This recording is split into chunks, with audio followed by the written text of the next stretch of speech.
They paid just $800 for a rotting yacht everyone else refused to touch, a forgotten vessel with a sealed engine room and a past no one dared to ask about. Before we dive into the story, make sure to smash subscribe, because tomorrow we have an extra special story for you that will blow your mind. The morning fog rolled in from the Atlantic like a tired old ghost, slow and heavy, settling over the town of Mariner's Bluff the way it had every autumn morning for the past 100 years.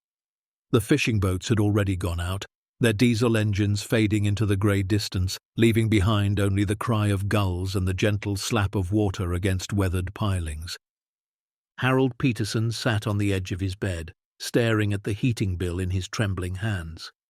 The numbers blurred together, but he didn't need to see them clearly to know what they said. $467. Due in 14 days. The paper felt heavier than it should, like it carried the weight of every unpaid bill that had come before it. He was 78 years old. His hands, once steady enough to rebuild a diesel engine blindfolded in the belly of a Navy destroyer, now shook when he poured his morning coffee. His back ached from decades of bending over machinery. His knees popped like firecrackers when he climbed the stairs. But his mind was still sharp, and that was almost worse. Sharp enough to know exactly how bad things had gotten. "Harold!" Dorothy's voice floated in from the kitchen, soft and careful the way it always was when she sensed his worry. "Breakfast is ready." He folded the bill twice, then once more, and slipped it into the pocket of his flannel robe. No need to ruin her morning, too. They'd been married 53 years. She could read his silences better than most people read books, but sometimes a man needed to carry his troubles alone, at least until he figured out what to do about them. The kitchen smelled like weak coffee and toast. Dorothy stood at the stove in her worn blue housecoat, her silver hair pinned back the way she'd worn it since he first saw her at a Navy dance in 1971. She'd been 22 then, a nursing student with kind eyes and a laugh that made him forget he was shipping out in 3 days.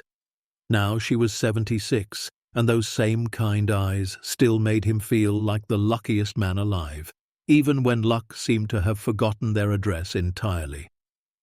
"Just toast again?" he asked, settling into his chair at the small kitchen table. She turned and smiled, though it didn't quite reach her eyes. "Doctor said we need to watch the cholesterol. Toast is good for us." They both knew that wasn't the reason. Eggs cost money. Bacon cost more. The Social Security check that arrived on the 3rd of every month barely covered the mortgage on this little cottage they'd called home for 31 years. After utilities and medication and the minimum payments on credit cards they'd sworn they'd never use, there was precious little left for anything resembling a proper breakfast. Harold bit into his dry toast and chewed slowly, making it last. Through the window he could see the harbour in the distance, the masts of sailboats swaying gently in the morning breeze. He'd spent 42 years working on boats, first in the Navy as a diesel mechanic, then at the Peterson shipyard his father had started and his brother had inherited. He'd fixed engines that powered destroyers across the Pacific. He'd rebuilt transmissions that kept fishing fleets running when everyone else said they were done. He'd dreamed his whole life of owning a boat of his own, something modest, nothing fancy, just a vessel he could take out on calm days and feel the water beneath him. That dream had died somewhere along the way, buried under mortgage payments and car repairs and the 1,000 small emergencies that eat up a working man's savings. Now he was too old to crew a rowboat, let alone captain anything seaworthy. "You're thinking again," Dorothy said, sitting across from him with her own slice of toast. "I can hear the gears turning from here." Harold managed a small smile. "Just wool gathering. Nothing important." She reached across the table and covered his weathered hand with hers. Her skin was paper-thin now, marked with age spots and the ghosts of 1,000 scrub brushes, 1,000 pairs of latex gloves, 1,000 dying hands she'd held during her 40 years as a hospice nurse, but her grip was still firm, still warm. "We'll figure it out," she said quietly. "We always do." He nodded, because that's what she needed him to do. But deep down, he wasn't so sure anymore. They'd sold the good furniture last spring. The antique clock his mother had left him went in August. The china set from their wedding was already listed online, though no one seemed interested in things like that anymore, and still the bills kept coming, relentless as the tide. After breakfast, Harold walked the 4 blocks to the Mariners Bluff post office to check their box. The fog had begun to lift, revealing a sky the color of old pewter. Main Street was quiet, most of the storefronts empty now. The hardware store where he'd bought his first set of wrenches had closed 2 years ago. The diner where he and Dorothy used to share Friday night dinners had become a seasonal ice cream shop that only opened in summer. Mariners Bluff was dying, slowly and quietly, the way small coastal towns do when the fish move on and the young people follow. The post office was warm inside, heated by an ancient radiator that clanked and hissed like an old sailor telling stories. Mabel Whitmore sat behind the counter, same as she had for the past 37 years, her reading glasses perched on the end of her nose. "Morning, Harold," she said without looking up. "Got a few things for you today, and there's something on the community board you might want to see."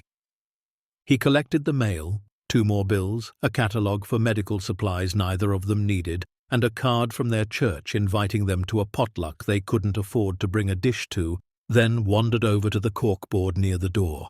The board was cluttered with the usual offerings: lost cat notices, lawn care services, a teenager looking for babysitting work. But in the center, printed on bright yellow paper, was something that made Harold stop cold. "Marine Salvage Auction," the flyer read.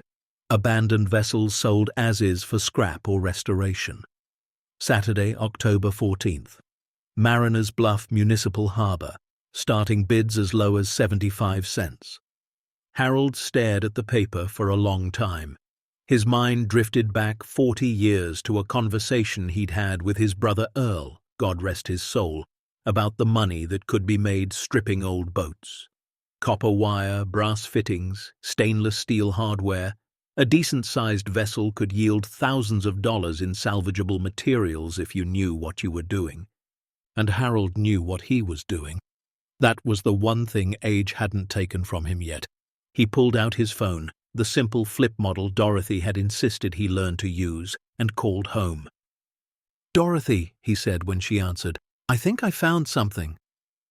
The auction was held that Saturday in a cold drizzle that seemed determined to chase away anyone without serious business. The municipal harbor sat at the south end of town, past the old cannery and the boat launch that hadn't seen proper maintenance since the Reagan administration. Maybe 40 people had gathered under a temporary tent, most of them professionals from salvage companies up and down the coast. They wore heavy jackets and carried clipboards, their eyes scanning the harbor where a dozen neglected vessels sat moored like forgotten prisoners. Harold and Dorothy stood near the back, both of them bundled against the chill. She'd tried to talk him out of coming, gently at first, then more firmly when he'd explained his plan. But Harold Peterson had been stubborn his entire life, and 78 years hadn't softened that particular trait. "We don't have money to gamble on some rusted hulk," she'd said that morning. "It's not gambling," he'd replied. "It's investment. I know boats, Dorothy. I know what's valuable and what isn't. Trust me." So she'd come along, because that's what 53 years of marriage meant. You stood beside each other, even when you thought the other person had lost their mind. The auctioneer was a thin man with a clipboard and a voice that carried across the water like a foghorn. He worked through the vessels one by one, rattling off specifications and damage reports while the professionals placed their bids with subtle hand signals. A 32-foot fishing trawler went for $1,200. A 19-foot sailboat with a cracked hull sold for $300. The prices were low, but still too high for an elderly couple with $800 in their shared savings account. Then the auctioneer paused, flipping through his papers with a frown. "Lot number 11, he announced, his voice carrying an odd note of hesitation. "The Meridian, 1987 Carver motor yacht, 72 feet. Current location, North Pier, slip 14. Condition, poor. Structural assessment, unknown. This vessel has been impounded for 23 years following the disappearance of its registered owner. It is sold strictly as is with no guarantees or representations of any kind. A murmur rippled through the crowd.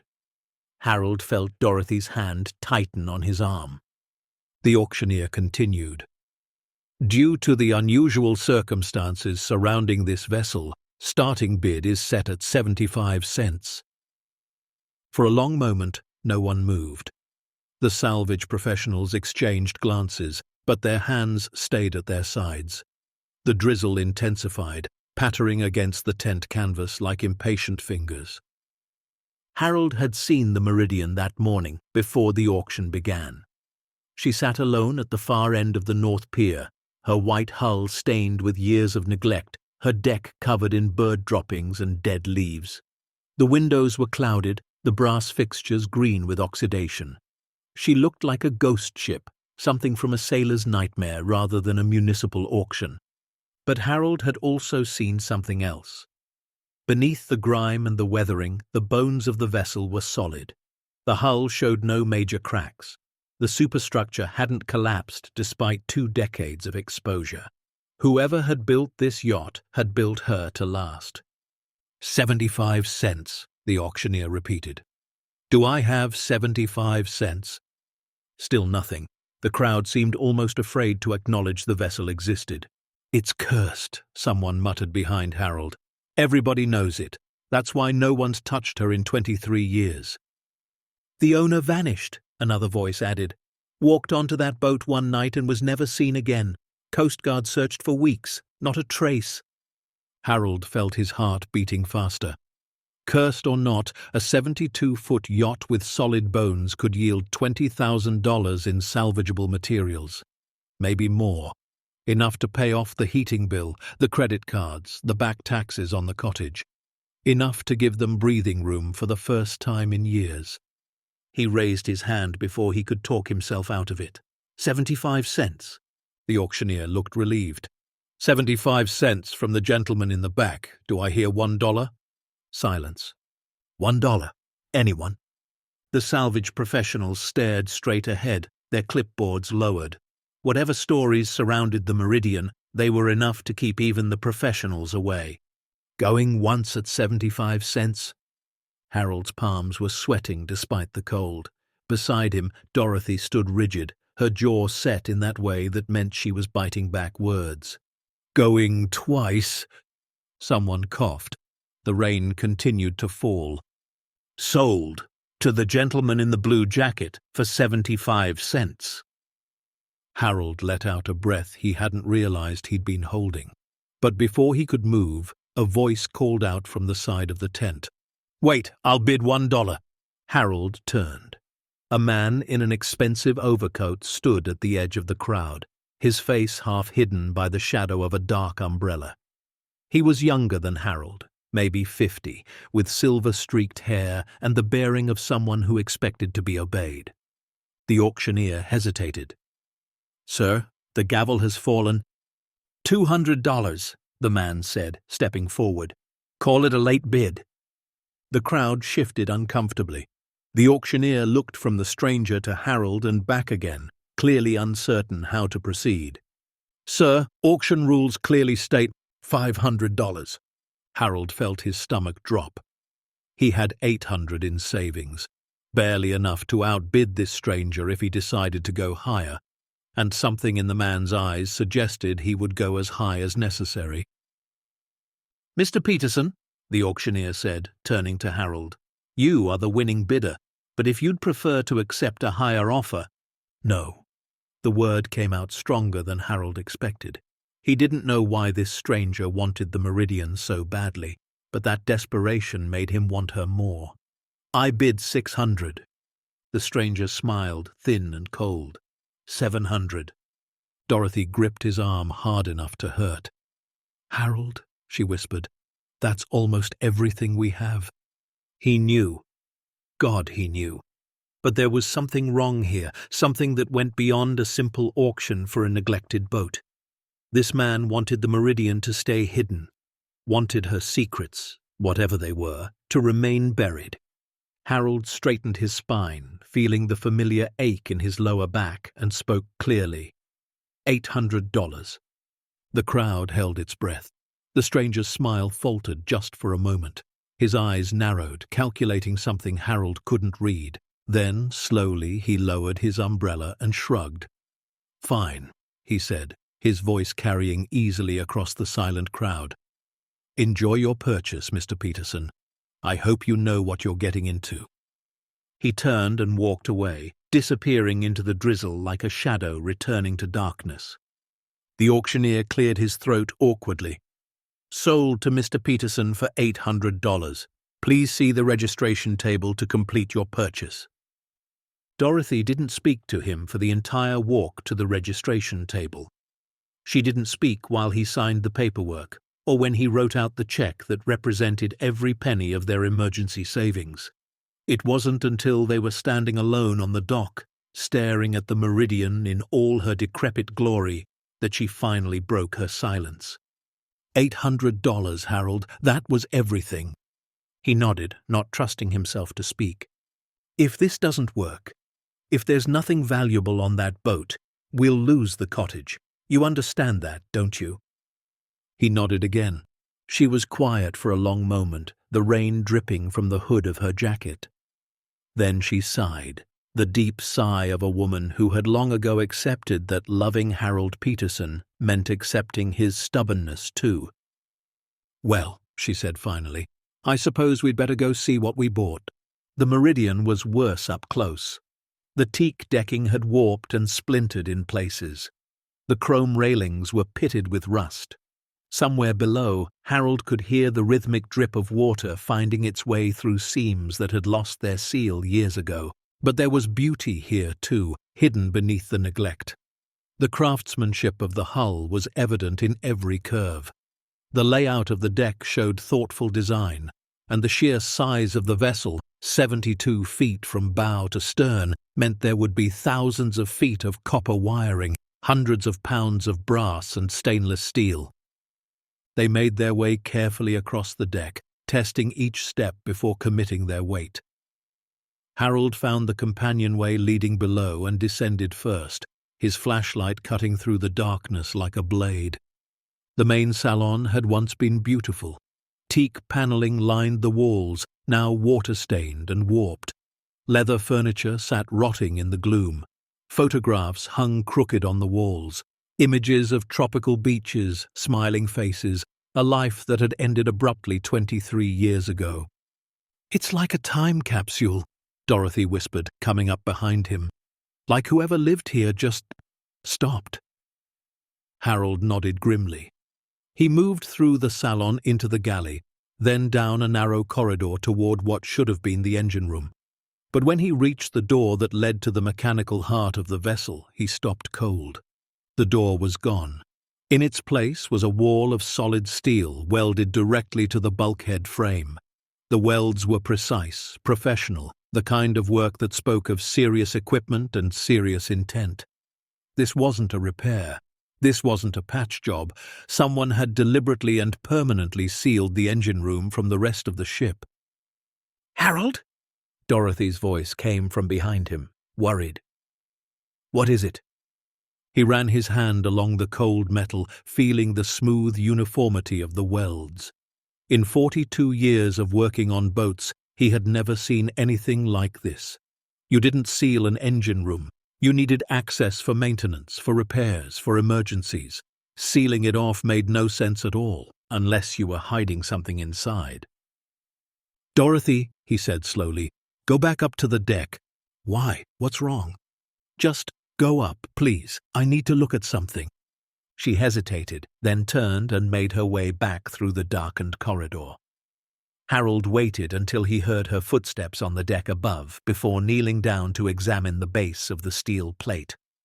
There were scratches here, deep gouges in the surrounding wood, as if someone had tried to pry the seal loose with crowbars and chisels. The attempts had failed. The welds were too strong, but the evidence of the effort was unmistakable. Someone else had found this seal. Someone else had wanted to know what was behind it, and they had wanted it badly enough to leave these marks. Harold's mind raced through possibilities. Smuggling was the obvious answer. The Coast Guard found drug runners using pleasure craft all the time, but you didn't weld a compartment shut to hide drugs. Drugs needed to be accessible, movable. Whatever was behind this wall was meant to stay hidden permanently, or until the right person came along to find it.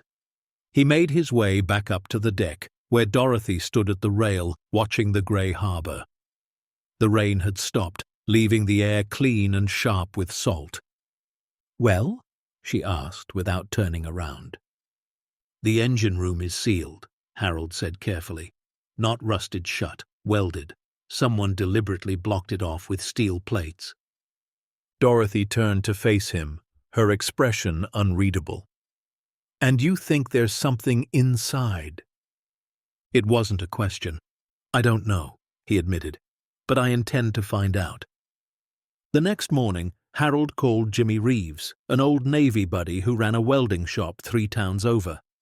Jimmy had been a hull technician on the same destroyer where Harold served, and they'd stayed in touch through the decades the way old sailors do. Christmas cards, occasional phone calls, the shared understanding of men who had faced the ocean together. "A sealed engine room?" Jimmy said, his voice crackling through the phone.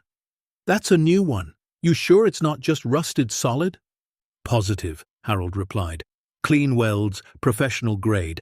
Somebody wanted whatever's in there to stay put." Jimmy was quiet for a moment. "You want to cut through?"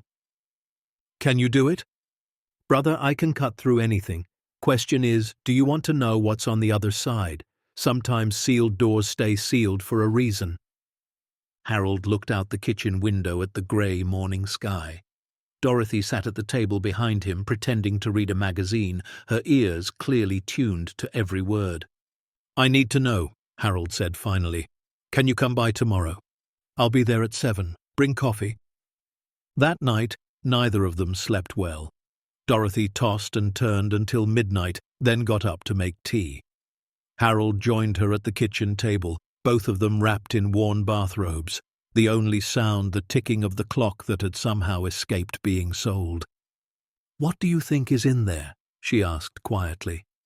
Harold shook his head. "Could be anything. Could be nothing. Maybe the previous owner sealed it off because the engines were worthless and he didn't want to look at them." "You don't believe that?" He didn't. The man at the auction had bid $700 for a boat everyone else was afraid to touch. He had known something, wanted something, and now Harold was about to find out what. "Whatever it is," he said, reaching for her hand, "we'll face it together, like we always have." She squeezed his fingers, her touch warm and familiar and steady. 53 years, she murmured, "and you're still getting us into trouble." He managed a small smile. "Would you have it any other way?" "No," she admitted. "I suppose I wouldn't." The next morning dawned bright and cold, the first truly clear day in a week. Jimmy Reeves arrived at the municipal harbour right at 7, his pickup truck loaded with cutting torches, welding masks, and the kind of equipment that could slice through a battleship's hull if necessary. Harold was already on the Meridian, checking the area around the sealed door for any signs of structural weakness. Dorothy had stayed home at his insistence. If something went wrong, if the engine room turned out to contain something dangerous, he didn't want her anywhere near it. "She'll be mad about that," Jimmy observed, climbing aboard with his equipment. "She's already mad," Harold replied. "Has been since the auction, but she'll forgive me." "Always does, doesn't she?" "Always has." They worked together with the easy rhythm of men who had done difficult jobs side by side before. Jimmy set up the cutting torch while Harold cleared debris from the corridor. The air grew thick with the smell of old wood and stagnant water. "Ready?" Jimmy asked, lowering his welding mask. Harold nodded, stepping back to give him room. "Ready." The torch flared to life with a sound like an angry wasp, its brilliant blue flame cutting into the steel plate with surgical precision. Sparks flew in bright cascades, reflecting off the dark walls of the corridor. The metal groaned and popped as it heated, the sealed door fighting back against its first intrusion in 23 years. It took nearly an hour to cut through. The plates were thicker than either of them had expected, nearly 2 inches of solid steel, layered and welded with the kind of care usually reserved for bank vaults. Whoever had sealed this room had wanted it to stay sealed. Finally, with a grinding screech of metal, the last section fell away. Jimmy killed the torch and lifted his mask, his face slick with sweat. "There you go," he said, stepping back. "Whatever's in there, it's yours now." Harold peered into the darkness beyond the opening. The air that rushed out was stale and cold, untouched by time, preserved like a moment frozen in amber. He could see shapes in the shadows, stacks of something, rows of something, objects covered in what looked like military-grade plastic wrap. His heart hammered in his chest. Whatever was in there, it was organized, intentional, carefully stored. "You okay?" Jimmy asked. Harold nodded slowly, unable to tear his eyes away from the darkness. Yeah, I'm fine." But even as he said the words, he knew nothing would ever be the same. Later that afternoon, after Jimmy had packed up his equipment and headed home, Harold stood alone before the breached seal. Dorothy had insisted on coming now. No amount of argument would keep her away, and she stood beside him, her hand clasped tightly in his. The sun was setting over Mariner's Bluff, casting long golden rays across the harbor. In the distance, a fishing boat made its way toward shore, its engine a familiar rumble that had punctuated Harold's entire life. Everything felt the same as it had that morning. The same small town, the same quiet harbor, the same elderly couple struggling to survive. But Harold knew, with a certainty he couldn't explain, that everything was about to change. He reached out and placed his palm flat against the cold steel edge of the opening. Somewhere in the darkness beyond, secrets waited that had been buried for 23 years. Secrets someone had killed, or at least vanished, to protect. Secrets worth sending a stranger to bid against an old man at a forgotten auction. "What do you think is in there?" Dorothy whispered. Harold didn't answer immediately. He stared into the void, feeling the weight of every decision that had led to this moment. The flyer on the post office board, the bid at the auction, the choice to cut through when any sensible person would have walked away. Finally, as the last rays of sunlight faded from the harbor and the first stars began to appear in the eastern sky, he spoke. "I don't know yet," he said quietly, his voice barely louder than the lapping of water against the hull. "But whatever it is, it's been waiting for someone to find it." He ran his hand along the cold metal seal one final time, feeling the rough edges where Jimmy's torch had carved through decades of silence. "What were you hiding in there?" he whispered into the darkness. "And why did someone want so badly to keep it buried?" The Meridian offered no answers, but Harold knew, with the instinct of a man who had spent his life reading the language of machines, that the answers were close now. All they had to do was step inside. The morning after Jimmy cut through the seal, Harold woke before dawn. He lay in bed, listening to Dorothy's soft breathing beside him, his mind racing through everything they had seen and everything they hadn't yet explored. The opening in the steel plate had revealed only shadows and shapes, tantalizing hints of something larger waiting in the darkness beyond. He hadn't slept more than 2 hours. Every time he closed his eyes, he saw the stacks of wrapped objects stretching into the black void of the sealed engine room. Every time he drifted towards sleep, his mind snapped back to the stranger at the auction, the man who had bid $700 for a boat no one else wanted, and then walked away with those cold, knowing eyes. By 5:30, Harold gave up on rest entirely. He slipped out of bed quietly, dressed in his warmest clothes, and left a note on the kitchen table. Gone to the boat. Back by noon. Love, H. The harbour was empty at this hour.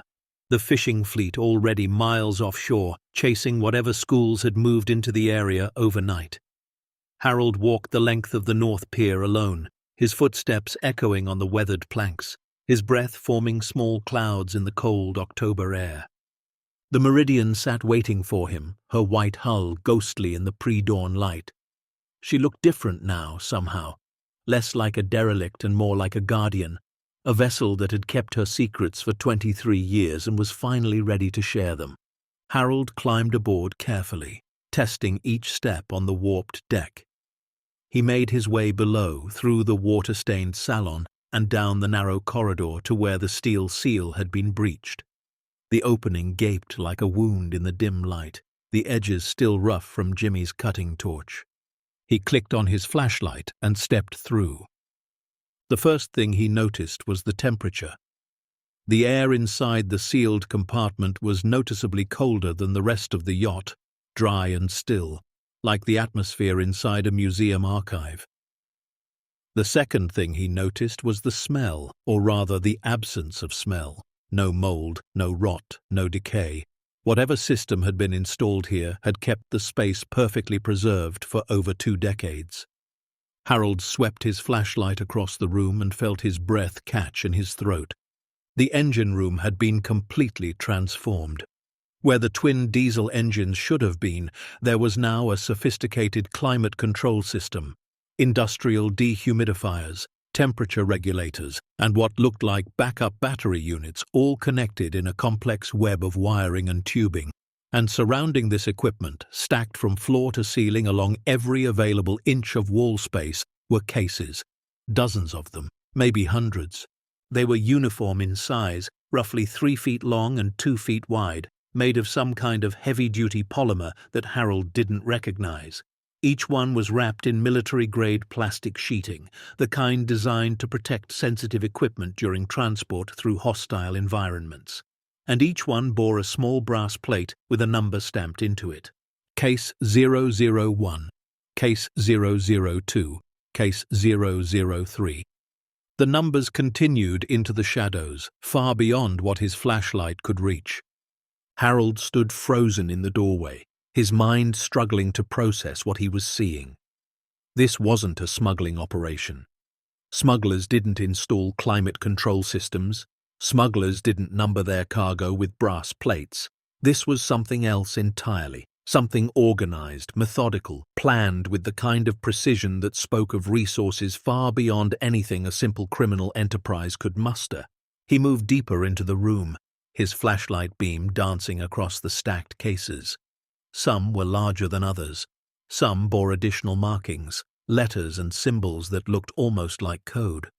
One entire section of the wall was dedicated to long cylindrical containers that reminded Harold of the tubes used to transport architectural blueprints or rolled documents. In the center of the room, positioned almost like an altar, sat a small desk. It was the only piece of furniture in the space, a simple wooden writing desk with a single drawer and a leather chair pushed neatly beneath it. On top of the desk sat a leather satchel, its surface cracked with age but otherwise intact. Harold approached the desk slowly, his heart pounding so hard he could feel it in his temples.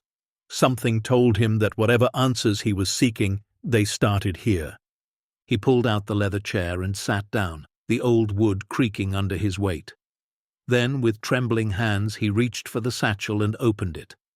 Inside were 2 items, a thick leather-bound journal and a sealed envelope. The envelope was yellowed with age, its surface marked with water stains that had long since dried. On the front, in elegant handwriting, were 4 words that made Harold's blood run cold. To whoever finds this.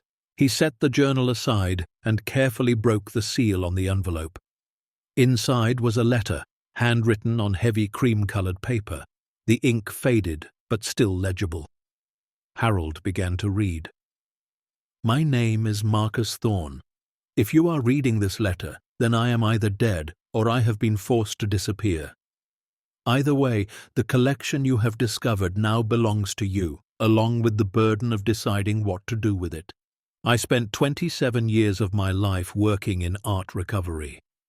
I was employed by various international agencies, Interpol, the FBI's art crime team, UNESCO, tracking down stolen masterpieces and returning them to their rightful owners.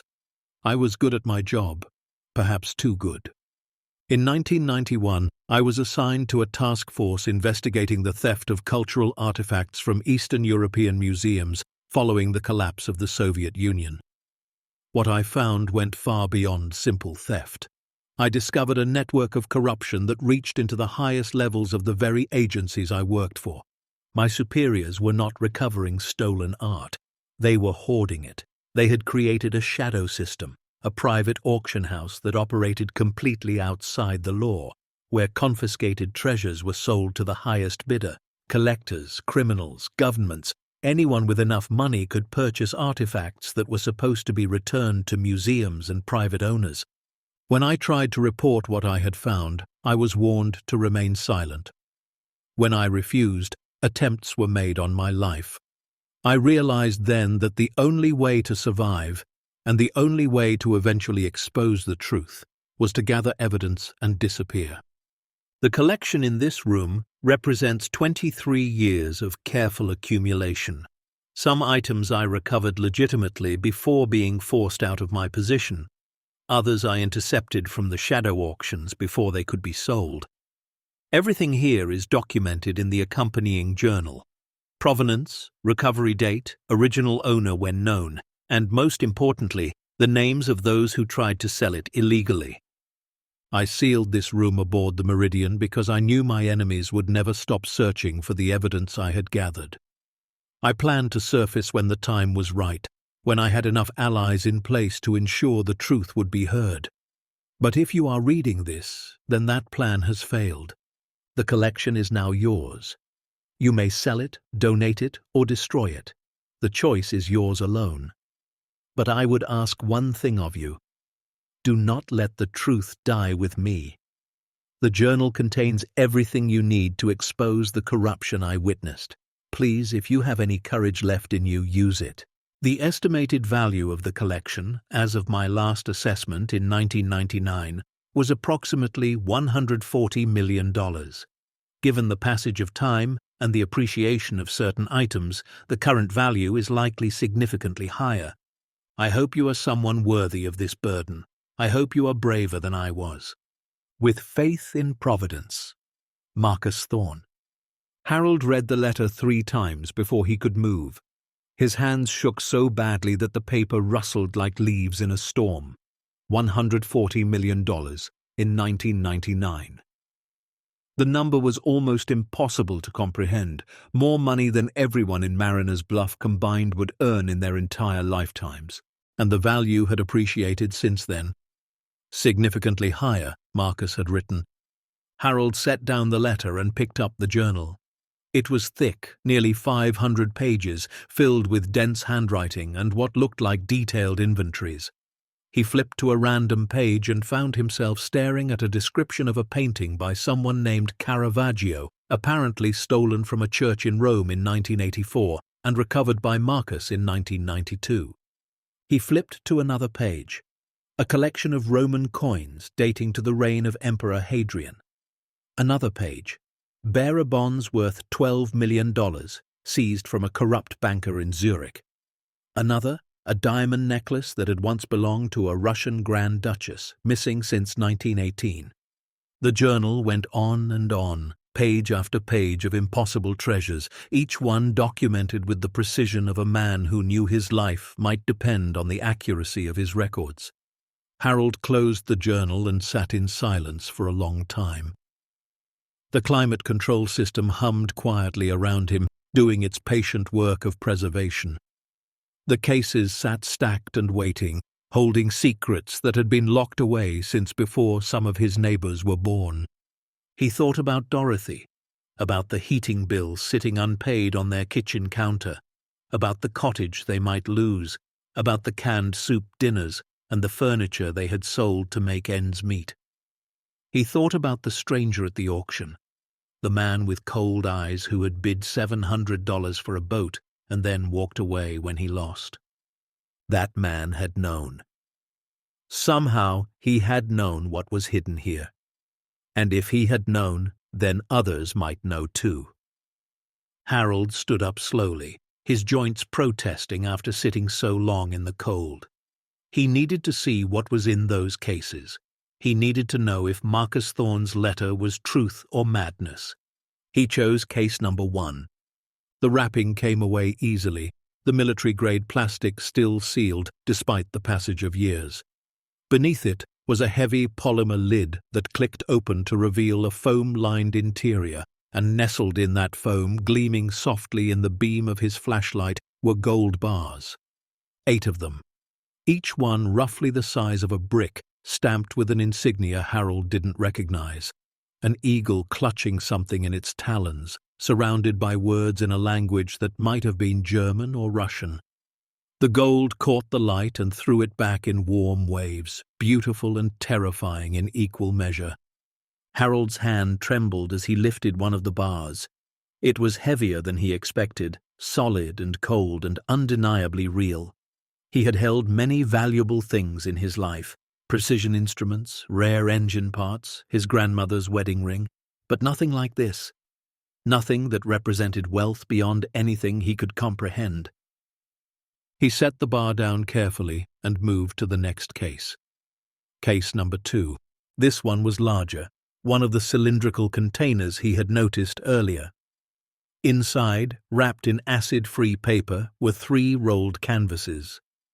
Harold's knowledge of art was limited to the prints that hung in the waiting room of his doctor's office, but even he could tell these were different. The brushwork was intricate, the colors rich despite their age. One appeared to be a portrait of a woman in Renaissance clothing. Another showed a biblical scene, angels descending from clouds. The third was a landscape, dark and moody, with a storm gathering over distant mountains.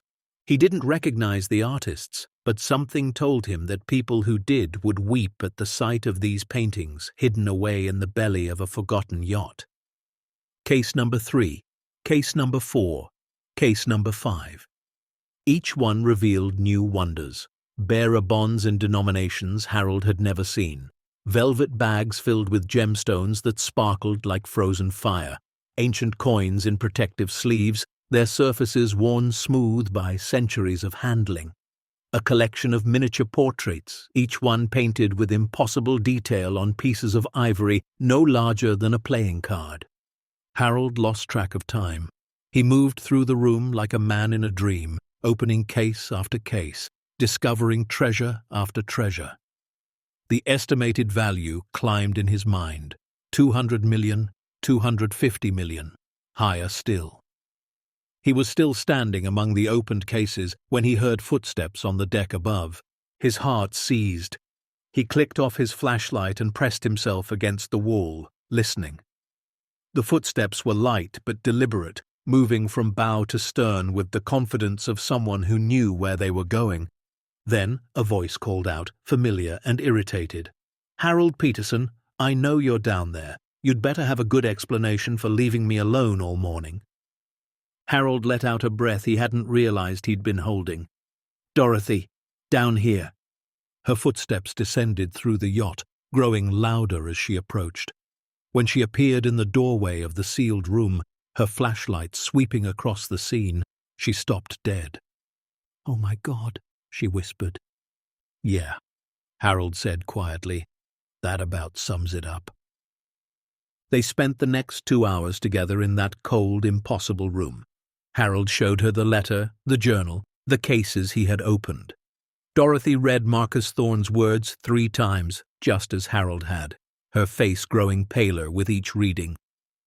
260 million, she said finally, her voice barely audible. "Harold, that's not possible." "I've been counting," he replied, "based on what I've seen and what's documented in the journal. If anything, 260 might be conservative." She sank into the leather chair, her hands pressed to her temples. "And the names in the journal, the corruption he described. FBI agents, Interpol officials, A senator, a former cabinet secretary. Harold shook his head. If even half of this is true, there are people out there who would do anything to make sure it never comes to light. Dorothy looked up at him, her eyes bright with something between fear and determination. The man at the auction, the one who bid against you. He knew, Harold said. Somehow he knew this was here. Maybe he was working for the people Marcus was trying to expose. Maybe he was just a treasure hunter who picked up on old rumors. Either way, he wanted this collection badly enough to show up at an auction for a boat everyone said was cursed. And when he lost the auction to us? Harold was silent for a long moment. I don't think he's going to give up that easily. They decided to leave everything in place for now.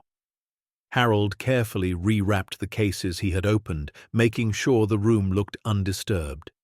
They took only the letter and the journal, hiding them in a plastic bag tucked beneath Harold's jacket. It was nearly noon when they climbed back up to the deck.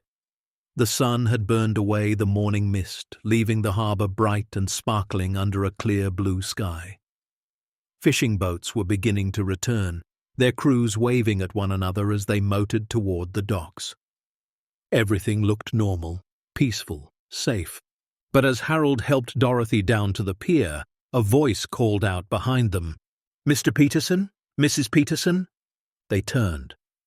A man was walking toward them along the pier, his footsteps measured and confident. He was younger than the stranger from the auction, early 40s perhaps, with neatly combed brown hair and a charcoal overcoat that looked too expensive for mariner's bluff.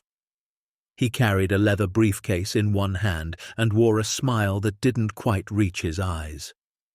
"My name is Victor Ashford," he said, extending his free hand. "I'm a maritime historian with the New England Preservation Society. I was hoping I might ask you a few questions about your recent acquisition." Harold shook the man's hand cautiously. The grip was firm, practiced, the handshake of someone who made his living putting people at ease. "What kind of questions?" "I'm researching the history of vintage motor yachts in this region," Victor said, his smile never wavering. "The Meridian is quite an interesting vessel, built in 1987 by a custom yard in Maryland, originally commissioned by a private collector. Very few of that particular model were ever produced." "You seem to know a lot about her already," Dorothy observed, her voice neutral. Victor's eyes flickered toward her briefly, assessing. "It's my job to know these things, Mrs. Peterson. Maritime history is my passion." He turned back toward the yacht, his gaze lingering on the companionway that led below. "I understand the previous owner disappeared rather mysteriously. Have you found anything interesting during your initial inspection?" Something cold settled in Harold's stomach. The question was too casual, too precisely aimed. This man wasn't here to research vintage yachts. "Nothing but rust and rot," Harold said, forcing his voice to remain steady. "We bought her for scrap. There's good copper wire in the electrical systems, brass fittings we can salvage. Not much else." Victor nodded slowly, his smile fixed in place. Of course, a practical investment, very sensible. He reached into his breast pocket and produced a business card, handing it to Harold. "If you do happen to find anything unusual, old documents, personal effects, that sort of thing, I would very much appreciate a call. The Preservation Society pays well for historical artifacts." Harold took the card without looking at it. "We'll keep that in mind." "Please do." Victor's eyes swept across the yacht one more time, lingering on the deck, the windows, the sealed spaces below. Then he turned and walked back down the pier, his footsteps fading into the distance. Dorothy waited until he was out of sight before speaking. That man was not a historian. No, Harold agreed grimly. He wasn't. That evening, they sat at their kitchen table with the journal spread open between them. The heating bill still lay on the counter, unpaid and nearly forgotten. Compared to what they had discovered, $467 seemed almost comically small. Dorothy had spent the afternoon reading Marcus Thorne's journal while Harold kept watch at the window, scanning the street for any sign of Victor Ashford or anyone else who might be taking an unusual interest in the elderly couple who had bought a cursed yacht. "The name's in here," Dorothy said quietly, turning another page. "They're not small people, Harold. There's a congressman who served on the Armed Services Committee, a deputy director of the FBI, 2 ambassadors, a billionaire art collector who supposedly died in 1998. Supposedly? Marcus writes that the death was faked, that the man is living in Switzerland under a new identity." She shook her head slowly.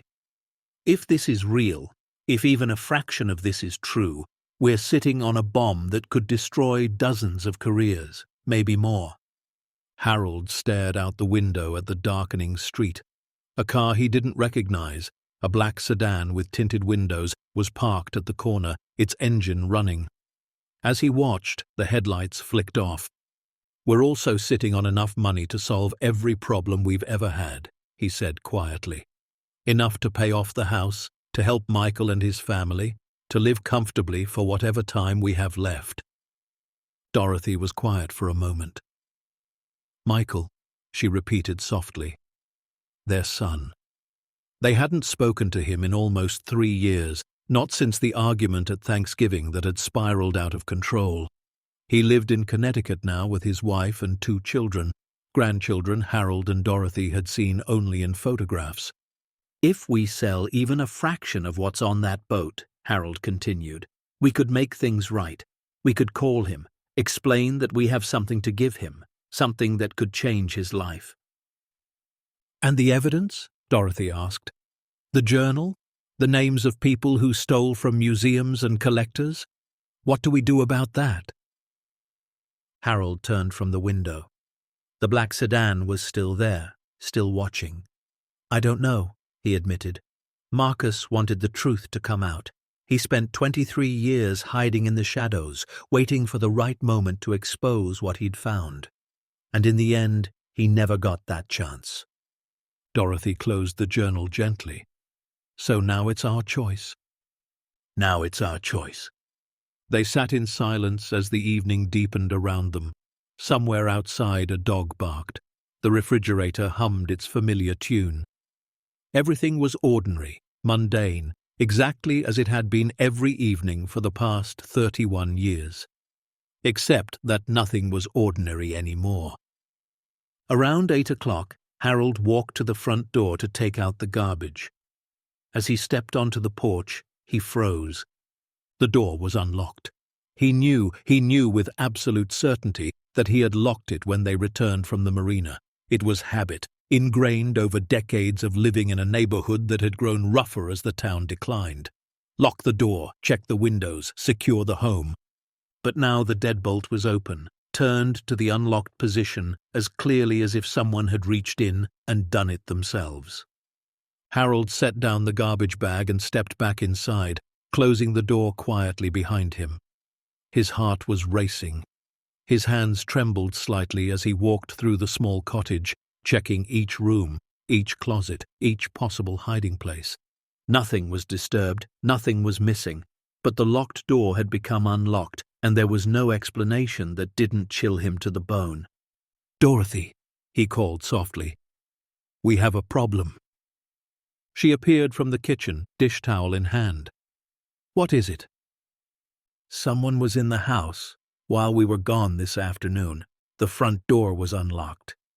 Her face went pale. "That's not possible. I watched you lock it." "I know." Harold moved to the window and peered through the curtains. The black sedan was gone now, the corner empty and dark. "Someone wanted us to know they could get in, that they were watching." Dorothy pressed a hand to her chest. "The journal, the letter, they're still on the table. Whoever was here didn't find them, or didn't want to take them yet." Harold turned from the window, his jaw set with determination. "They're sending a message, testing us, seeing how we react. What do we do?" Harold was quiet for a long moment. He thought about Marcus Thorne, a man who had spent more than 2 decades running from shadows, hiding treasures in the belly of a boat, waiting for a moment that never came. He thought about the corruption documented in that journal, the powerful people who had betrayed their oaths, the stolen artifacts that had been sold to the highest bidder instead of returned to their rightful owners. He thought about Dorothy, about the life they had built together, about the grandchildren they barely knew, and the son who had stopped calling. And he made a decision. "We don't run," he said quietly. "We don't hide. We don't let them scare us into silence." Dorothy's eyes searched his face. "Harold, these are dangerous people. You saw the names in that journal." "I know what I saw." He took her hands in his, feeling the familiar warmth of her fingers against his weathered palms. "I've spent my whole life fixing broken things, Dorothy. Engines, transmissions, anything mechanical. But I never had the courage to fix the things that really mattered. My relationship with Michael. My regrets about never owning a boat, never taking risks, never doing anything that scared me." He squeezed her hands gently. "I'm 78 years old. We bought that yacht because we had nothing left to lose, and now we've found something worth fighting for." Dorothy was silent for a long time. When she finally spoke, her voice was steady. "What do you want to do?" Marcus Thorne wanted the truth to come out. He dedicated his life to exposing corruption, and he died or disappeared before he could finish. Maybe we're the ones who are supposed to finish it for him. "You want to expose them?" "I want to find someone we can trust. Someone who can look at that evidence and do something about it. The journal doesn't just contain lists of stolen art. It contains names, dates, locations, transactions. It's a roadmap of everything they tried to hide." Dorothy looked at him with eyes that held 53 years of partnership, of disagreements and reconciliations, of quiet mornings and difficult nights. Then she nodded slowly. "Then we find someone," she said. "Someone who can help us carry this weight." Harold pulled her close and held her tight, feeling the reassuring strength of her presence. Outside, the October wind picked up, rattling the windows and carrying the smell of salt water from the distant harbor. Somewhere out there, powerful men were watching. Powerful men who had killed, or at least silenced, Marcus Thorne. Powerful men who had sent Victor Ashford to this forgotten coastal town, who had unlocked their front door as a warning, who would stop at nothing to keep their secrets buried. But Harold Peterson was done being afraid. He had spent 78 years playing it safe, and where had it gotten him? A cottage he might lose, a son who wouldn't speak to him, a retirement measured in canned soup and unpaid bills. He had dreamed his whole life of adventure, of purpose, of something bigger than the next engine repair. Now, finally, adventure had found him.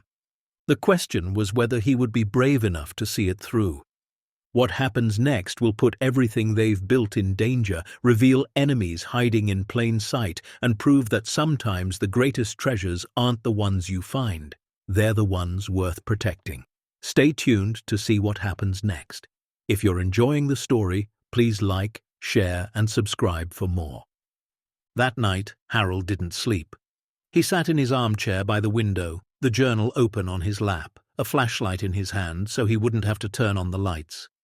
Every few pages he would look up and scan the street, watching for the black sedan, for any sign that they were still being observed.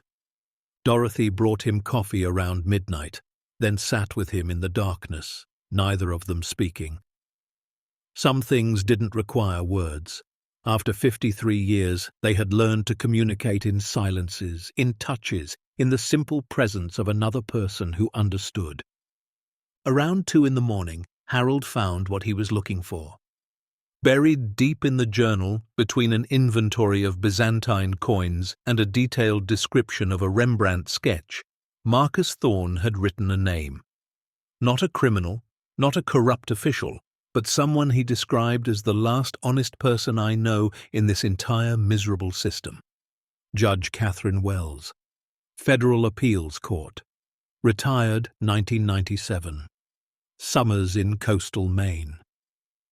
Below the name, Marcus had written, "If I don't survive to expose this myself, Catherine is the only one I would trust to carry it forward. She was investigating the shadow auctions before they shut her down. She knows what they are capable of. She is not afraid." Harold stared at the name for a long time. Judge Catherine Wells. It wasn't much to go on, just a name and a location from 23 years ago. She might have moved. She might have died. She might have become just as corrupt as everyone else in that miserable system. But it was a start. "I found something," he said quietly. Dorothy looked up from her own reading, a romance novel she'd been staring at without actually seeing. "What is it?" "A name, someone Marcus trusted, a retired federal judge who summers in coastal Maine." He showed her the page. "It's a long shot, but it's all we have." Dorothy studied the entry, her brow furrowed. "Coastal Maine is a big place, and this was written over 2 decades ago." "I know, but if she's still alive, if she's still somewhere in this region, maybe we can find her." Harold closed the journal gently. "And if we find her, maybe she can tell us what to do with all of this." The first light of dawn was beginning to touch the horizon when they finally agreed on a plan. They would spend the next few days gathering information, researching Judge Catherine Wells, documenting everything on the yacht, and preparing for whatever came next. But first, they needed to secure the evidence. Harold had learned a few things during his years in the Navy. One of them was that you never keep all your eggs in one basket. The journal and the letter were too valuable, too dangerous, to leave lying around the house where anyone with a lockpick could find them. That morning, he drove to the bank in the next town over. It was a small regional bank, the kind where they still knew your name and didn't ask too many questions. He rented a safety deposit box under a false pretense, old family documents, he told the manager, and locked away the most damaging portions of the journal along with Marcus Thorne's original letter. He kept copies, 3 sets hidden in 3 different locations. One in the cottage, behind a loose board in the closet where he kept his tools. One in the cab of his truck, tucked beneath the seat in a waterproof bag. And one mailed to an old Navy buddy in Florida with instructions to open it only if Harold and Dorothy both disappeared. It wasn't much of a safety net, but it was better than nothing. When he returned to Mariner's Bluff that afternoon, the black sedan was back. It was parked in a different spot this time, across from the post office, where it had a clear view of both the main street and the road leading down to the harbor. Harold drove past without looking, but in his rearview mirror he saw the driver, a young man in dark glasses, watching him go. "They know," he thought. "They know we found something. They're just waiting to see what we do with it." That night, as Harold and Dorothy sat down to a dinner of tomato soup and crackers, the phone rang. Dorothy answered. Harold watched her face go pale. "Who is this?" she asked. "How did you get this number?" A pause. Then she hung up without another word. "What is it?" Harold asked, rising from his chair. Dorothy's hands were trembling. "A man's voice. He said we should enjoy our evening, that it might be one of our last." The words hung in the air between them, cold and heavy. Outside, the wind picked up, rattling the shutters. Somewhere in the darkness, men were watching. Men who knew what they had found. Men who would stop at nothing to get it back. Harold crossed the room and took Dorothy's hands in his. "We knew this might happen," he said quietly. "We knew they would push back." "I'm scared, Harold. So am I." He pulled her close, feeling her heart racing against his chest. "But we're not going to let them win. Not after everything we've been through. Not after everything Marcus Thorne sacrificed." Dorothy pulled back slightly, meeting his eyes. "What do we do now?" Harold thought about the journal locked away in a safety deposit box 30 miles away. He thought about the names documented in those pages. Powerful men who had sold stolen treasures and silenced anyone who tried to stop them. He thought about Judge Catherine Wells, the last honest person Marcus Thorne had known. "Now," he said, his voice steady despite the fear. "We find out if there's anyone left in this world who cares about the truth." The phone rang again. Neither of them answered. But as the ringing faded into silence, Harold Peterson made a promise to himself. He had bought that yacht for $800, expecting to find scrap metal and broken dreams. Instead, he had found a dead man's legacy, a fortune beyond imagination, and evidence that could bring down some of the most powerful people in the country. He was 78 years old. His hands shook, his back ached, his knees complained with every step. But he wasn't dead yet, and as long as he was breathing, he would fight. The days that followed the threatening phone call were tense and sleepless. Harold and Dorothy moved through their small cottage like ghosts, checking locks, peering through curtains, jumping at every creak of the old floorboards. The black sedan appeared and disappeared at random intervals, sometimes parked at the corner for hours, sometimes gone for an entire day before returning in a different spot. But Harold wasn't just waiting. He was preparing.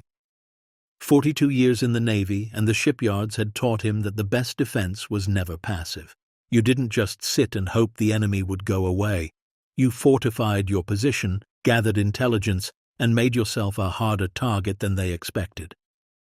He started with the yacht. Using scrap materials from the abandoned fish processing plant, he rigged a series of tripwires and noisemakers throughout the meridian. Nothing sophisticated, just fishing line connected to cans filled with bolts, strategically placed to create a racket if anyone tried to board without knowing the safe path. He also installed a battery-powered motion sensor he'd picked up at the hardware store in the next town, positioned to alert him if anyone approached the vessel after dark. The harbour master, a grizzled man named Pete Sullivan who had known Harold since the 70s, noticed the increased activity around the North Pier.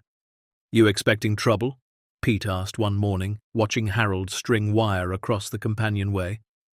Harold considered lying, but Pete had served 2 tours in Vietnam and could smell deception from a mile away. "Maybe," he admitted. "There's something on this boat that some people want. People with resources." Pete studied him for a long moment, then nodded slowly. "I've seen that black sedan too. Doesn't belong here. I can keep an eye out if you want. I'm here most nights anyway, doing paperwork that never seems to end." "I'd appreciate that, Pete." The older man clapped him on the shoulder. "We look out for our own around here, always have. That doesn't change just because we got old." 2 days later, Harold found what he was looking for. Judge Catherine Wells, retired from the Federal Appeals Court in 1997. Last known address, a cottage in Pembroke Cove, Maine, a small fishing village about 40 miles up the coast from Mariner's Bluff. The internet search had taken him hours, hunched over the ancient desktop computer at the town library, while the librarian pretended not to notice that he had no idea how to use a search engine. But eventually, through a combination of old newspaper articles and public records, he had pieced together enough information to feel confident that Catherine Wells was still alive and still living in the area. What he couldn't determine was whether she was still the person Marcus Thorne had trusted. 23 years was a long time. People changed, loyalties shifted. The last honest person Marcus had known might have become just another part of the system he had tried to expose. There was only one way to find out. "You're going to drive 40 miles to knock on a stranger's door?" Dorothy asked when he told her his plan. "A stranger who might not even remember Marcus Thorne, who might call the police the moment you mention what we found. You have a better idea?" She was quiet for a moment, then sighed. "No, I suppose I don't." They left early the next morning, before the sun had fully risen. Harold drove while Dorothy clutched a copy of the journal's most damning pages in her lap, hidden in a manila envelope that looked like ordinary correspondence. The black sedan was nowhere to be seen when they pulled out of the driveway, but Harold took a circuitous route anyway, doubling back twice and watching his mirrors obsessively. Pembroke Cove was even smaller than Mariner's Bluff, just a cluster of houses around a tiny harbour where lobster boats bobbed gently in the morning swell. Catherine Wells's cottage sat at the end of a gravel lane, overlooking the water. It was modest but well maintained, with blue shutters and a garden that showed signs of careful tending. Harold parked at the end of the lane and helped Dorothy out of the truck. His heart was pounding as they approached the front door. This was either the beginning of something hopeful or the end of everything they had worked toward. He knocked. For a long moment there was silence. Then footsteps approached, and the door opened to reveal a woman in her early 80s. She was tall and thin, with silver hair cut short and eyes that were sharp despite her age. She wore gardening gloves and an expression of cautious curiosity. "Can I help you?" Harold cleared his throat. "Judge Wells, my name is Harold Peterson. This is my wife Dorothy. We're from Mariner's Bluff, about 40 miles south of here." "I know where Mariner's Bluff is." Her voice was cool but not unfriendly. "What brings you to my door, Mr. Peterson?" Harold glanced at Dorothy, who gave him a small nod of encouragement. "We found something that belonged to a man named Marcus Thorne.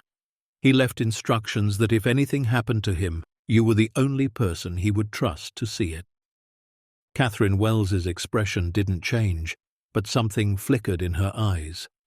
Recognition, memory, perhaps fear.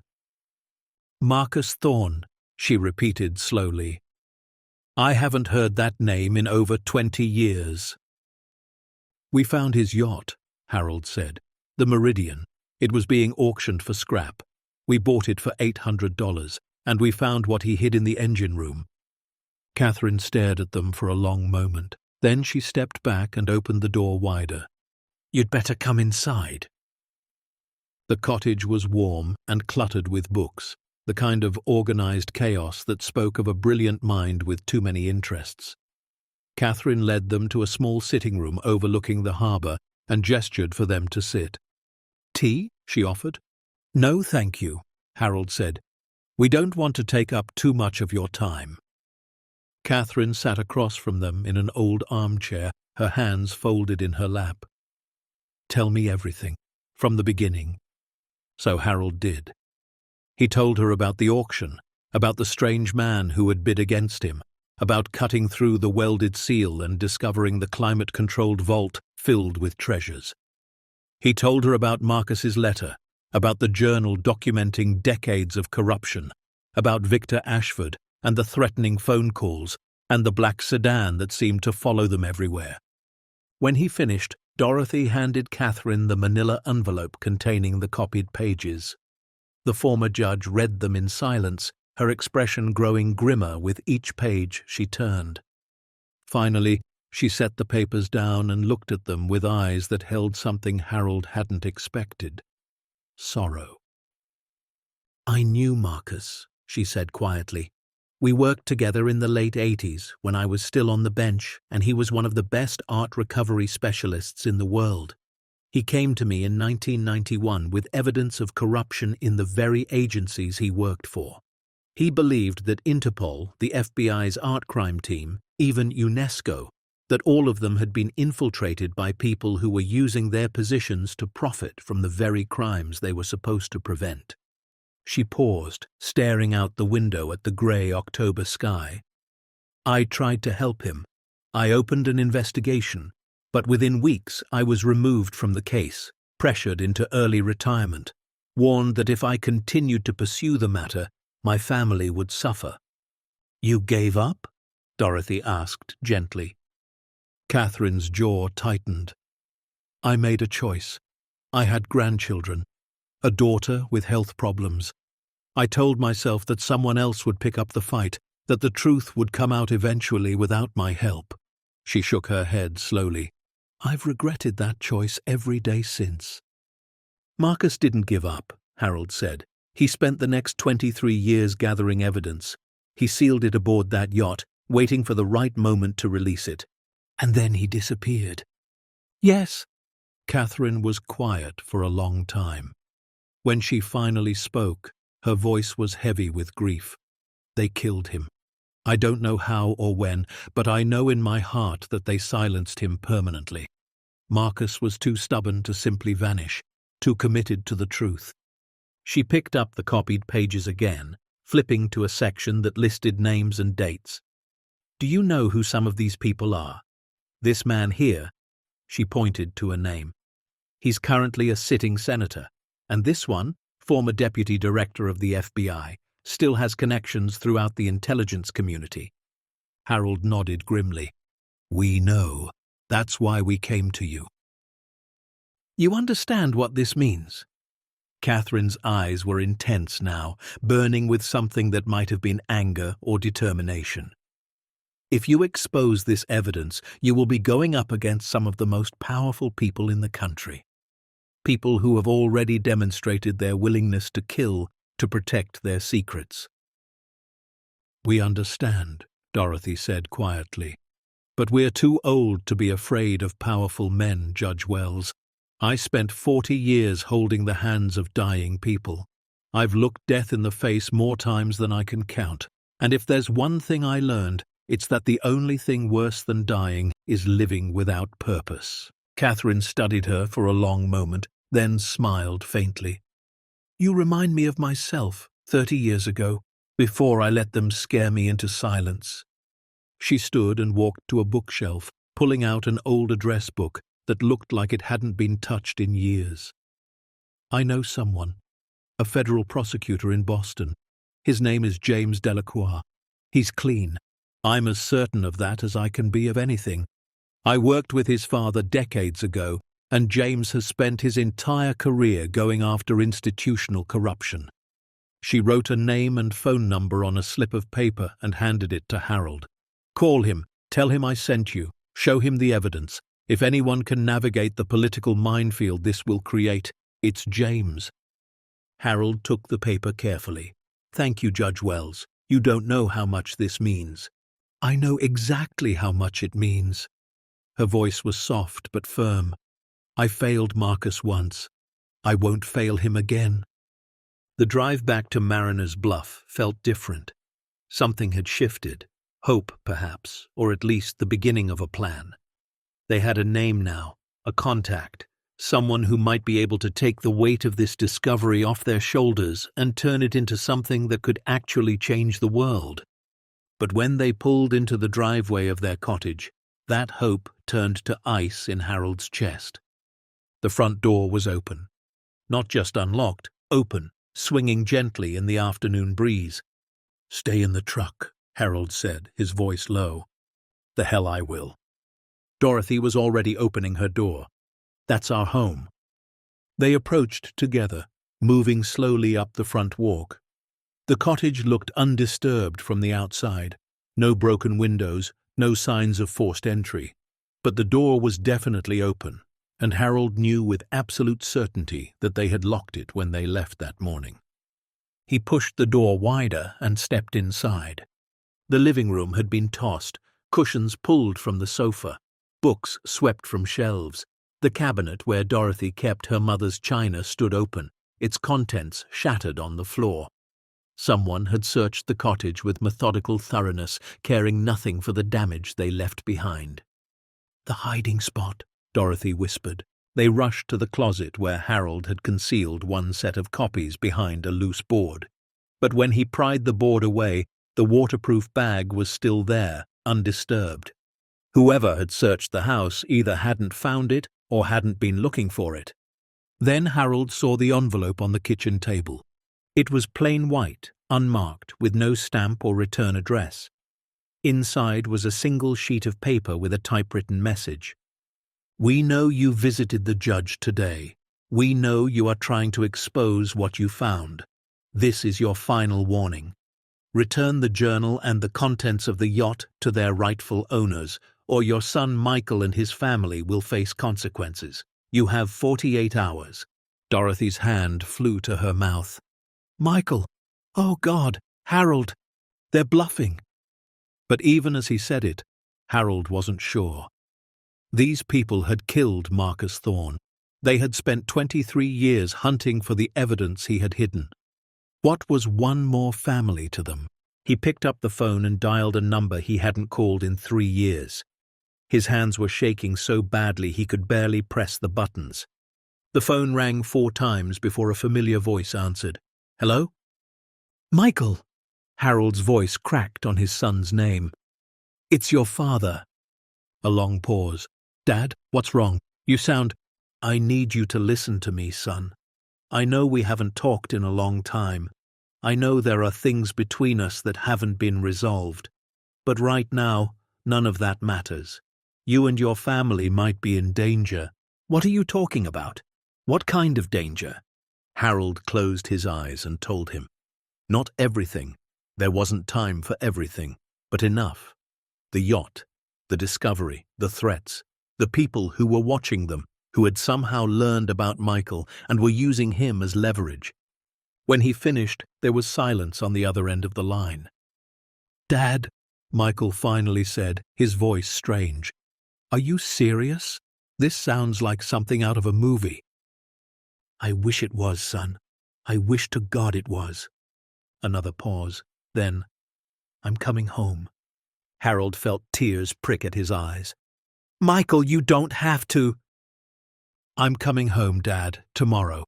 We'll figure this out together." Michael's voice was firm now, decisive in a way Harold hadn't heard since before the argument that had driven them apart. "Whatever these people are, whatever they want, we're family, and family doesn't abandon each other." Harold couldn't speak. Dorothy took the phone from his trembling hand. "Michael, honey, it's Mom. Thank you. We'll see you soon." She hung up and pulled Harold into an embrace. They stood there in their ransacked kitchen, holding each other as the afternoon light faded, 2 old people who had stumbled into something far bigger than themselves. That night, the community began to rally. Pete Sullivan arrived first, carrying a shotgun that looked older than Harold. "Heard there was some trouble," he said simply. "Figured you could use another set of eyes." Then came Frank Harrigan, the owner of the bait shop and a retired Marine who had served 3 tours in the Middle East.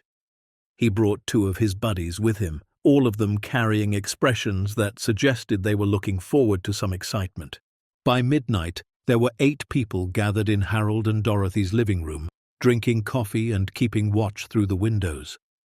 Word had spread through the town's informal network, the one that existed beneath the surface of official channels, connecting veterans and old-timers who remembered what it meant to look out for each other. "We heard some out-of-towners were causing trouble," Frank explained, "and we heard the Petersons might need some backup." Harold looked around at the weathered faces surrounding him, men and women who had worked hard all their lives, who had been overlooked and forgotten as the town declined, but who still had strength when it counted. "You don't know what you're getting into," he said quietly. "These people, they're dangerous, connected. They've already threatened my family." Frank shrugged. "Then they can threaten us too. We've faced worse." Around 2 in the morning, the motion sensor at the yacht went off. Harold grabbed his flashlight and headed for the door, but Pete stopped him with a hand on his arm. "Let me and Frank handle this. You stay with Dorothy." They were back within 20 minutes, grim but satisfied. 2 men, Pete reported, tried to board the yacht from the waterside. My alarm system caught them before they got 10 feet. They took off when they saw we were armed. "Did you recognize them?" Pete shook his head. "City types. Nice clothes, nice equipment. Definitely not local." Harold felt a mix of relief and dread. The alarm system had worked. The community had stood up. But the attempts were escalating, and he knew it was only a matter of time before the other side brought more resources to bear. The next morning, Victor Ashford appeared on the dock.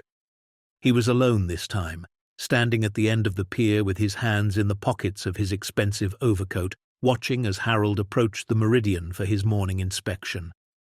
"Mr. Peterson," Victor called out, "I was hoping we might have a conversation." Harold stopped 20 feet away. "I think we've said everything that needs to be said." Victor smiled that thin, cold smile. "Perhaps. But I wanted to give you one more chance to reconsider. The people I represent are growing impatient. They've waited 23 years for that collection. They're not inclined to wait much longer. Tell them they can keep waiting. Mr. Peterson. Victor's voice dropped, becoming almost gentle. You're a reasonable man.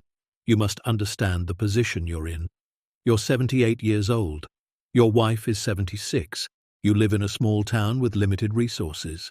The people I represent have unlimited resources. They have reach that extends into every level of law enforcement, every branch of government. He took a step closer. Some things are better left at the bottom of the ocean, Mr. Peterson. Old couples have accidents all the time. A fall down the stairs, a gas leak, a car that runs off the road on a foggy night. Harold felt his blood go cold, but he didn't step back. 42 years in the Navy had taught him that showing fear was the same as showing weakness, and showing weakness got you killed. I spent 40 years fixing engines that kept good men alive, Harold said, his voice steady despite the fear. Destroyers, frigates, boats that carried sailors through storms and combat zones. I've faced down bigger threats than you, Mr. Ashford. Men who actually knew how to fight, not just how to threaten old people in parking lots.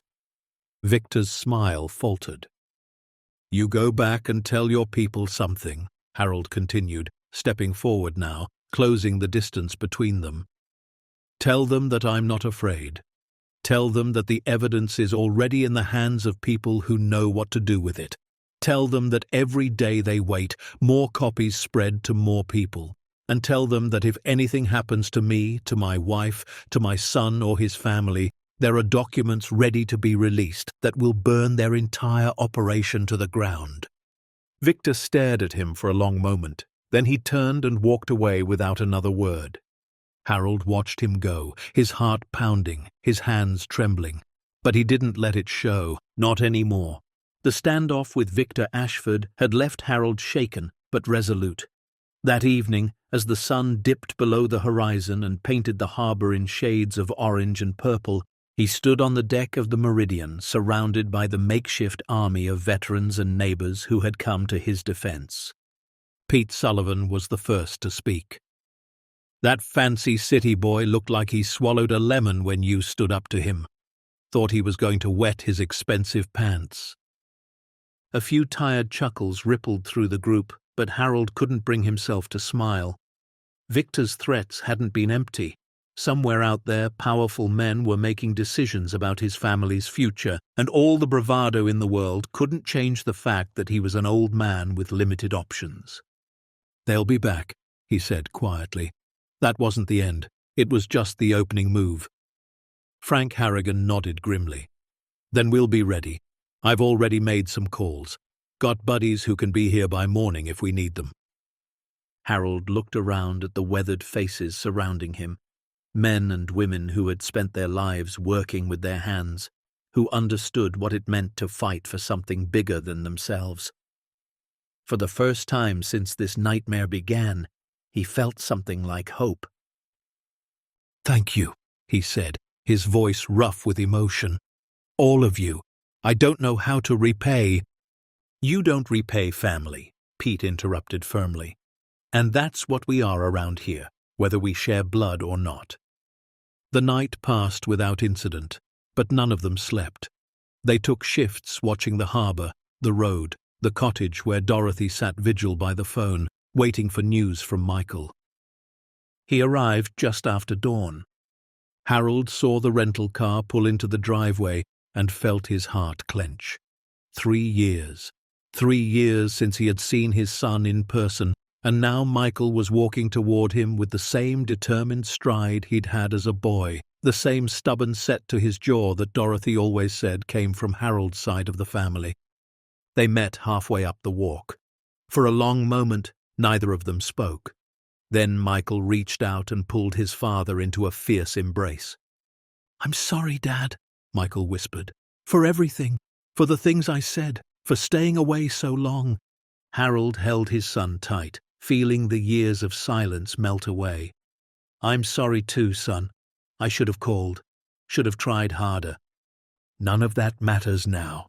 Michael pulled back, his eyes scanning his father's face. What matters is we're here, we're together, and we're going to figure this out." Dorothy had come out of the cottage, tears streaming down her face. She wrapped her arms around both of them, and for a moment the three of them stood there in the early morning light, a family reunited by crisis, but connected by something deeper than circumstances. The call to James Delacroix came later that morning. Harold sat at the kitchen table, the phone pressed to his ear, while Dorothy, Michael, and a handful of their volunteer guardians listened in tense silence. He explained everything: the yacht, the discovery, the threats, Judge Catherine Wells's recommendation. Delacroix listened without interruption. When Harold finished, there was a long pause. "Mr. Peterson," the prosecutor finally said, "what you're describing is potentially the largest case of institutional corruption and art theft in American history. If your evidence is authentic, and Judge Wells's endorsement carries significant weight, this could bring down people at the highest levels of government. That's what we were afraid of. You should be afraid. These are not people who surrender easily." Another pause. "But they're also not invincible. No one is, not when the evidence is solid enough. So what do we do?" "First, I need to see the evidence myself, all of it. The journal, the letter, the contents of that yacht. I'll bring a team, people I trust, people outside the compromised agencies. We'll document everything, establish chain of custody, and build a case that can't be buried or discredited." Harold felt a weight lifting from his shoulders. "When can you come?" "Tomorrow. I'll be there by noon. In the meantime, don't talk to anyone else. Don't let anyone near that yacht. And Mr. Peterson?" "Yes?" "Thank you. For not giving up. For having the courage to see this through when it would have been so much easier to walk away." Harold glanced at Dorothy, at Michael, at the faces of the neighbors who had stood with them through the long night. "I had help," he said simply. "A lot of help." James Delacroix arrived the next day with a team of 6, federal agents, forensic accountants, art authentication experts. They descended on Mariner's Bluff like a quiet invasion, setting up a command post in the abandoned fish processing plant and methodically cataloguing everything aboard the Meridian. The process took 3 days. Harold and Dorothy answered questions for hours at a time, walking the investigators through every step of their discovery. The journal was photographed page by page. Each case in the sealed vault was opened, documented, and carefully resealed. Experts authenticated paintings, verified the provenance of artifacts, and traced the bearer bonds through international financial networks. When it was over, Delacroix sat down with Harold and Dorothy in their small kitchen, his face grave but satisfied. "It's all real," he said. "Every bit of it. Marcus Thorne was telling the truth, and he documented it with the precision of someone who knew his evidence might be the only thing standing between justice and oblivion." "So what happens now?" Dorothy asked. "Now we move, fast and hard before they have time to react." Delacroix leaned forward. "I've already been in contact with prosecutors in 3 other countries. The corruption Marcus documented isn't just American. It extends to agencies in France, Switzerland, and the United Kingdom. We're coordinating simultaneous arrests to prevent anyone from fleeing jurisdiction." "The people who threatened us," Harold said, "the ones who sent Victor Ashford. They're part of a private recovery consortium. Essentially, they're mercenaries hired by the very officials Marcus was trying to expose. They've been searching for this collection for 23 years, ever since Marcus disappeared." Delacroix's jaw tightened. "We've also found evidence suggesting they were responsible for that disappearance." Dorothy gasped softly. "They killed him." "We believe so. His body was likely disposed of at sea. We may never recover it or prove what happened definitively, but we can make sure his sacrifice wasn't in vain." The arrests came 3 days later, just as Delacroix had promised. Harold and Dorothy watched the news in stunned silence as the story unfolded across multiple networks. Senator William Hayes, a 24-year veteran of Congress, was taken into custody at his home in Virginia. Former FBI Deputy Director Arthur Collins was arrested at Dulles Airport while attempting to board a flight to Geneva. 2 Interpol officials were detained in Paris. A billionaire art collector whose death had been faked in 1998 was discovered living under an assumed name in Zurich and extradited to face charges. The scope of the operation was staggering. In total, 37 individuals across 4 countries were arrested in connection with what prosecutors were calling the largest art theft and corruption conspiracy in history. The shadow auction network Marcus Thorne had documented was exposed in its entirety, revealing decades of stolen masterpieces, embezzled recovery funds, and silenced whistleblowers. And at the center of it all, mentioned in every news report and every press conference, was a small town in Maine and the elderly couple who had bought a cursed yacht for $800. The media descended on Mariner's Bluff like a storm. For 3 weeks, Harold and Dorothy's cottage was surrounded by satellite trucks, cameras, and reporters from around the world. They gave interviews reluctantly at first, then with growing confidence as they realized their story was resonating with people far beyond their quiet corner of New England. "They're calling you heroes," Michael told them one evening, scrolling through headlines on his phone. "The Petersons, ordinary people who exposed extraordinary corruption. How a retired mechanic brought down a shadow empire. Love, courage, and a yacht called the Meridian." Harold shook his head. "We're not heroes. We just stumbled onto something we couldn't ignore." "That's what makes you heroes, Dad." Michael looked up, his eyes bright.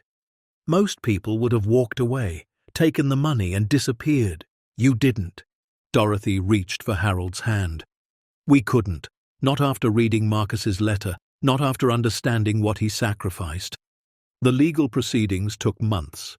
Harold and Dorothy were called to testify before grand juries, congressional committees, and international tribunals.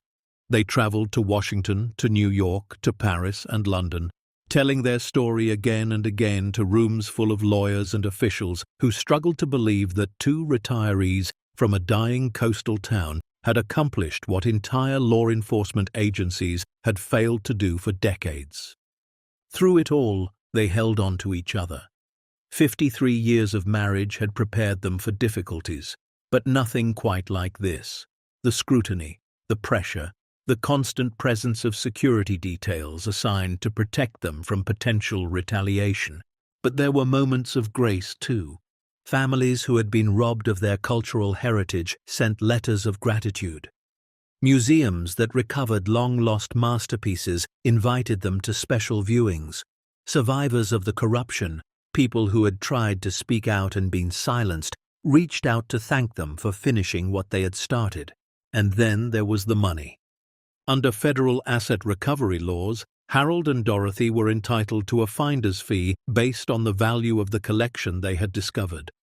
The final figure, after months of appraisal and legal wrangling, came to just over $26 million. Harold stared at the document for a long time. $26 million. Enough to pay off every debt they had ever accumulated. Enough to live in luxury for whatever years remained to them. Enough to pass on wealth to Michael and his children that would change their lives forever. "What do we do with it?" Dorothy asked quietly. He looked up at her, seeing the same question in her eyes that was churning in his own heart. They had been poor their whole lives. They had scraped and saved and done without. And now, in their late 70s, they had more money than they could ever spend. "We didn't find that yacht looking for treasure," Harold said slowly. "We found it looking for a way to survive the winter, for copper wire and brass fittings, for a few $1,000s to keep the lights on." Dorothy nodded. "We didn't need a fortune. We needed a purpose." "Then maybe that's what we do with it. Give it purpose." They established the Marcus Thorne Maritime Heritage Foundation that spring. The mission was simple: to provide scholarships and training opportunities for underprivileged young people interested in maritime careers. Mechanics, engineers, sailors, researchers, anyone who wanted to work on the water but couldn't afford the education or equipment. They funded it with $15 million, keeping enough to pay off their cottage, help Michael and his family, and ensure they would never have to worry about heating bills again. The rest went into the foundation, administered by a board that included Judge Catherine Wells, James Delacroix, and representatives from the communities most affected by the corruption Marcus had exposed. But they weren't finished yet. The Meridian sat in the harbor, her hull freshly painted, her decks restored, her engine room no longer a sealed vault, but a museum exhibit documenting everything that had been hidden there and why it had mattered. Harold and Dorothy donated the yacht to the town of Mariners Bluff as a floating museum, telling the story of Marcus Thorne's sacrifice and the ordinary people who had carried his mission to completion. Michael became the museum's first director. He had left his job in Connecticut without hesitation, moving his wife and children to Mariners Bluff to be part of what his parents were building. The reconciliation that had begun in crisis deepened into something stronger, a family rediscovering each other after years of distance, finding common purpose in the legacy they were creating together. "You know," Michael said one afternoon, standing on the deck of the Meridian with his father, "I spent years thinking you didn't understand me, that you were just an old mechanic who couldn't see beyond his toolbox." Harold leaned against the railing, watching a group of schoolchildren file up the gangway for a tour. "Maybe I was, for a while." "No," Michael shook his head. "I was wrong. You understood something I didn't. You knew that building something real, something that matters, that's more important than any career or any amount of money. I just couldn't see it until now." Harold put his arm around his son's shoulders. "We all come to things in our own time. The important part is that we got here." The town transformed around them. Tourists began arriving within weeks of the museum's opening, drawn by the international coverage and the remarkable story of the Meridian's hidden treasure. The diner that had become a seasonal ice cream shop reopened year-round. The hardware store that had closed found a new owner. Small businesses sprang up along Main Street, catering to visitors who wanted to experience the town that had captured the world's attention. The old fish processing plant was converted into a community center, offering classes in boat repair, maritime history, and the same kind of practical skills that had defined Harold's life. Veterans found purpose there, teaching young people the trades they had learned in service. Teenagers who had been drifting toward trouble found direction in the satisfaction of building something with their own hands. Mariners Bluff wasn't dying anymore. It was being reborn. On the one-year anniversary of the auction where Harold had bid $800 for a cursed yacht, a celebration was held on the deck of the Meridian. The sun was setting over the harbor, painting the water in shades of gold and crimson. Hundreds of people had gathered. Townspeople, foundation scholars, journalists, officials from a dozen countries who had come to pay tribute to the couple who had refused to stay silent. Harold stood at the bow, Dorothy at his side, watching their grandchildren chase each other around the polished deck. The yacht gleamed beneath them, no longer a forgotten relic, but a monument to courage and truth. In the harbor below, fishing boats bobbed gently in the swell, their crews waving as they motored past. "We spent our whole life fixing broken things," Harold said quietly, his eyes on the children. "Engines, transmissions, anything mechanical. I never thought we'd end up fixing ourselves." Dorothy squeezed his hand. "We didn't find that treasure, Harold. It found us, right when we needed it most." He turned to look at her, this woman he had loved for 53 years, who had stood beside him through poverty and fear and the kind of danger neither of them had ever imagined facing. Her hair was silver now, her face lined with age, but her eyes were the same, kind, strong, full of a wisdom that had guided him through every crisis of their long life together. "I love you," he said simply. "I love you too." She reached up and touched his cheek. "I always have." Judge Catherine Wells approached them as the sunset deepened, her own eyes bright with unshed tears. Marcus would be proud, she said, not just of what you've accomplished, but of how you've accomplished it, with dignity, with grace, with the kind of courage he always hoped to find in people. We just did what needed to be done, Harold replied. Catherine shook her head. No, you did what most people would never have had the courage to attempt. You took a burden that could have crushed you and turned it into a blessing for countless others. She looked out over the harbour, at the town that had been transformed by their actions. Marcus spent 23 years hiding in the shadows, trying to protect the truth until the world was ready to hear it. You made the world ready. As the last light faded from the sky and the first stars began to appear, Harold stood with his family on the deck of the Meridian. Michael and his wife sat nearby, watching their children play. Dorothy leaned against his shoulder, warm and familiar. The harbour stretched out before them, alive with lights and laughter and the sounds of a community that had found its way back from the edge of extinction. They had started this journey with nothing, an elderly couple barely surviving on Social Security, selling furniture to pay heating bills, eating canned soup for dinner. They had bought a yacht for $800, expecting to find scrap metal and broken dreams. Instead, they had found a dead man's legacy, a fortune beyond imagination, evidence of corruption that had reached into the highest levels of power. And most importantly, they had found each other again, their purpose, their family, their place in the world. Harold thought about Marcus Thorne, the man who had sealed this treasure away and trusted that someday someone would find it. Someone worthy, someone brave. He had never met Marcus, never spoken to him, never even seen his face except in old photographs. But he felt connected to him now, bound by a shared commitment to truth and justice that transcended the boundaries of time and death. "Thank you," Harold whispered into the gathering darkness, "for trusting us, for believing that ordinary people could finish what you started." The wind picked up, carrying the scent of salt water and the distant sound of a boat horn. The Meridian rocked gently beneath them, patient and eternal, a vessel that had carried secrets for decades and now carried stories instead. Dorothy lifted her head and looked at him. "What are you thinking about?" Harold smiled. "About how wrong I was, about everything." "Wrong about what?" "About thinking our story was over, about believing we were too old, too poor, too forgotten to matter anymore." He gestured at the crowd gathered on the deck, at the lights of the town beyond, at the grandchildren running past with joy on their faces. "Turns out we were just getting started." She laughed softly, the same laugh that had captured his heart at a Navy dance 53 years ago. "You always were a late bloomer, Harold Peterson. Better late than never."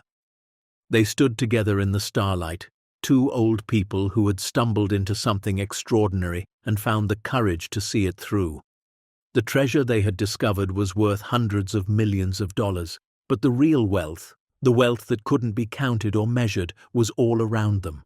Family, community, purpose, love. Those were the things that mattered. Those were the things that lasted. And as the celebration continued into the night, as music and laughter echoed across the harbour, Harold Peterson realized that the story of the Meridian wasn't really about gold or paintings or bearer bonds. It wasn't about corruption exposed or criminals brought to justice. It was about second chances. It was about ordinary people finding the extraordinary within themselves. It was about never giving up, no matter how old you were or how impossible the odds seemed. And it was about understanding that sometimes the greatest treasures aren't the ones you find. They're the ones hidden inside you all along, waiting for the right moment to shine. Anyone can uncover something extraordinary if they're brave enough to look where no one else will. Sometimes it's buried in a sealed engine room. Sometimes it's hidden in a relationship you thought was lost forever. And sometimes it's waiting inside your own heart, just beneath the surface, ready to change everything if you're willing to reach for it. Up next, two more powerful stories of hope, heart, and hidden treasures. Click to keep sailing with us, and don't forget to hit subscribe if you believe some legacies are meant to be found.